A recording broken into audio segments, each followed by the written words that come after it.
drejtoresha, shefat e reportit, po jo vetëm kjo pjesë, pasi që nëse del në pediatrin e vjetër, pra si që cekë zotria në shekullin 18, po nëse del të pediatria e re, edhe stofi janë pak më ndryshe, pra pediatria objekti i ri, për shkak se kushtet janë nivel, edhe përgjithësia e stofit është shumë e mirë. Por jo vetëm në pediatri, për shembull problemet qalojnë edhe tek ambulancat specialistike në QKK, pasi që atë pri krejt komunave pacientat shkojnë marrin konsulta mjekësore me mjekt. Për shembull, kam pas një rast kur një paciente ka tregu e ka rrëfy për neve si gazetar që vetë kur ka shku konsultën tek mjeku me marr, ai mjeku i caktuar që ka qenë e ka jap recetën me ChatGPT.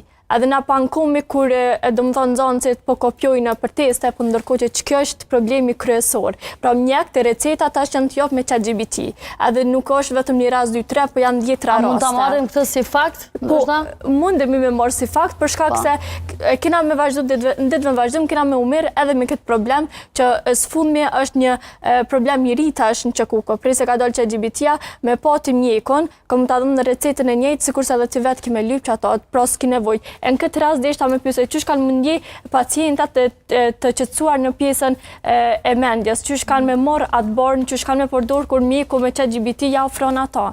Domethënë edhe mjeku po pacienti dhe çat sa mjeku nëse e përdor me ChatGPT-n. Mirë, faleminderit. Kur njeriu është i smur, ka dhimbje, kërkon trajtim.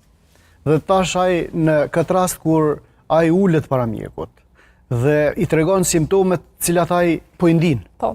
Dhe ai tash pret nga mjeku se çfarë po vepron.